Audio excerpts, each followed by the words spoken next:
Assalamualaikum guys, selamat datang ke SRTV. Rumours perpindahan pemain untuk ke Sabah FC bagi persediaan tahun 2023 masih lagi berterusan guys, walaupun tidak ada sebarang confirmation terbaru daripada official page FB ataupun Sabah FC punya mana-mana social media Sabah FC lah, belum ada menyatakan lagi signing terbaru untuk mengisi skuad bagi tahun 2023. Walau macam mana pun Egy Maulana berada di dalam radar Sabah FC. Aku tak berapa tahu player ni. Aku tak even follow pun timnas Indonesia kecuali untuk Sadi Ramdhani lah, dan juga klub-klub yang berada di Indonesia. Tapi sewaktu aku membuat pencarian semalam di sosial media, nama beliau terkeluar menjadi salah satu target untuk mengisi skuad Sabah pada tahun 2023. Ada beberapa benda yang menarik mengenai beliau ni lah, especially since dia pun berasal daripada Indonesia. Sedikit maklumat awal untuk anda. Dan beliau pun beraksi bersama-sama dengan Sadir Ramdhani. So itu aku akan ceritakan kamu di sepanjang perjalanan video ni. So jom kita lihat dulu sedikit mengenai apa pencapaian beliau, apa yang telah beliau lakukan di sepanjang karier bola sepak beliau lah. Dan dia ni merupakan satu prospek yang cukup bagus. So jom kita mulakan. Ni dia guys, full name beliau adalah Egy Maulana Vikri, berumur 22 tahun. Itulah aku cakap, dia merupakan satu prospek yang bagus untuk Sabah FC. Again, berasal daripada Indonesia. Ketinggian pun cukup bagus juga untuk beraksi di pentas ASEAN ataupun di luar Liga Malaysia kita. Bermain untuk winger, left dan juga right. Seperti mana posisi yang mampu Sadil lakukan. Dan buat masa ni, beliau tidak terikat dengan mana-mana klub. Of course seterusnya sebarang kontrak lah. Tapi untuk maklumat anda, Egy ni dia tidak pernah beraksi untuk mana-mana liga tempatan, maksud aku Indonesia ataupun di mana-mana Asia lah, di Asia lah. So career beliau bermula di Liga Europe.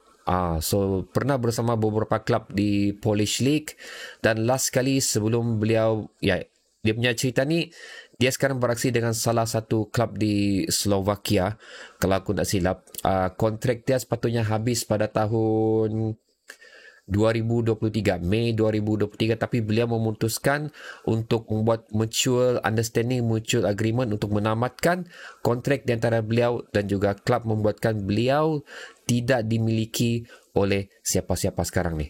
So adalah merupakan again another good free transfer untuk Sabah FC lah, sekiranya betul-betul mahu ingin mengikat beliau berada dalam skuad Sabah kita bagi musim hadapan. Dan ini kalau kita ingin membuat pembayaran penuh untuk beliau ni, market value semasa adalah 200,000 pound, euro. So again, ini memang harga-harga yang mencecah juta lah. So itu adalah market terkini beliau. Tapi oleh kerana beliau tidak mempunyai sebarang kontrak, so kita boleh mendapatkan Egy ni secara free transfer saja. Appearance beliau untuk klub terakhir yang telah beliau sertai iaitu Vion Zlate Moravci. Tak pandai aku sebut. Ini adalah klub daripada Slovak kalau aku tak silap. So hanya 6 perlawanan telah membuat 1 assist. Minit permainan pun sebanyak 17%. Walau macam mana pun, goal participant sebanyak 5%. Goal 5% ni bukan sahaja assist yang telah beliau lakukan, tapi gerakan yang telah beliau lakukan, gabungan gerakan yang telah beliau lakukan dengan beberapa pemain lain yang menghasilkan gol. So again, dia bukan direct assist saja, tapi gabungan gerakan yang telah dilakukan oleh beberapa player termasuk beliau, dan menghasilkan gol pada satu-satu perlawanan tersebutlah untuk klub terakhir beliau. Aku ada buat pencarian di YouTube, itu saja yang terbaik setakat ni. Aku ada tengok cara permainan beliau, memang cukup bagus. Bijak, larian yang cukup laju, memang laju dia ni memang laju. Sadil, macam mana Sadil aku tengok begitulah, dia juga cukup laju. Free kick dia pun memang cukup cantik juga. So kalau beliau di dalam skuad kita adalah merupakan satu additional player lagi yang mampu untuk mengambil free kick selain daripada Sadil. Dia ni lebih kurang copycat Sadil lah, itulah aku boleh cakap. Cara larian dia, bijak dia tu, free kick dia memang aku boleh cakap adalah merupakan copycat untuk Sadil. Dikenakan lagi seperti mana yang aku cakap di awal video ni, dia boleh beroperasi di bahagian kanan dan juga bahagian kiri untuk bahagian winger lah bagi pasukan sebelum ni, dan of course kiranya bersama-sama untuk bersama kita, dan boleh mengisi kekosongan yang ditinggalkan oleh Taiki Kagayama. So Taiki Kagayama adalah merupakan pemain ASEAN. So kotai ASEAN tu boleh diisi oleh Egy. So macam tadi, kedua-dua player ni terakhir aku pernah nampak match Indonesia, kedua-dua ni telah berada dalam kesebelasan utama, dan apa yang menarik Sadil dan juga Egy, dan apa yang menarik kedua-dua pemain ni berada di kanan dan kiri pasukan Indonesia. Walaupun mana pun Indonesia menggunakan formasi 4-2-3-1 di mana Egy berada di bahagian kanan dan Sadil juga berada di bahagian kiri. Again, aku tak berapa tahu sangat mengenai Egy ni, tapi Sadil sendiri kita tahu memang beliau boleh beroperasi di bahagian kanan dan juga kiri, walau bagaimanapun dia lebih dominan untuk berada di bahagian kanan. Walau macam mana pun, daripada apa yang aku tengok, kemampuan player ni boleh membuat swap position pada bila-bila masa sekiranya diperlukan bagi mengelirukan pihak lawan. Dan again, sekali aku ucapkan, gaya permainan Egy adalah sama seperti apa yang ditampilkan oleh Sadil Ramdhani. So sudah pasti menjadi salah satu senjata yang cukup bagus untuk mengucar-ngacirkan pasukan lawan. Dikenakan lagi kita mempunyai satu attacking ataupun center forward yang cukup profilik berada di Liga Malaysia, itu Darren Lock. So Darren Lock akan ditemani oleh dua individu ni sekiranya betul Egy berada di sama. So aku memang berharap Egy akan diikat kontrak secara free transfer atau free agent untuk bersama Sabah FC. So itu dia guys. Aku terlupa untuk menyediakan nota penting, tapi aku akan cakap secara spontan saja.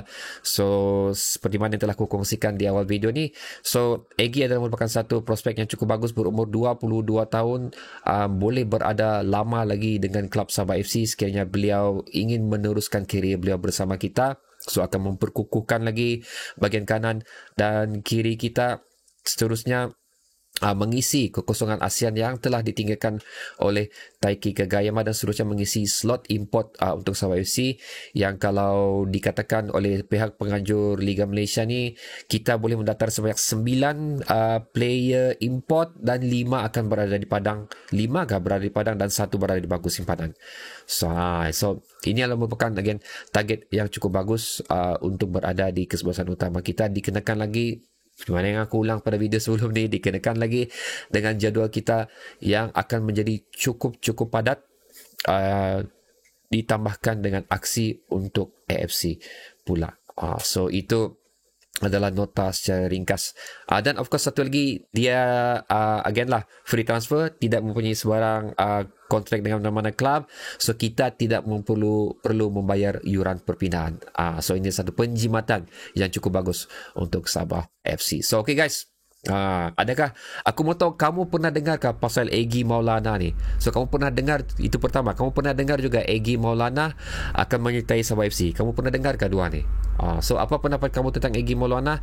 Sesuaikah dia untuk mengganti Taiki Kagayama, dan layakkah dia untuk berada di kesebelasan utama kita untuk mengisi slot-slot yang perlu diisi yang telah ditinggalkan untuk Sabah FC? So dan sesuaikah dia untuk berada di formasi yang cuba diterapkan oleh OKS? So sila letakkannya di ruang komentar di bawah. Aku ingin tahu pendapat kamu. Seperti biasalah, pendapat kamu cukup bermakna untuk aku, untuk pendapat dan sokongan kamu lah, of course, amal bermakna untuk aku dan juga untuk channel ni bagi meneruskan share-share aku seterusnya, dan juga untuk mengupdatekan anda dan juga untuk diri aku sendiri mengenai perkembangan terkini untuk Sabah FC. So kita berjumpa lagi guys di video seterusnya. Ada beberapa video lagi untuk rumus transfer ni.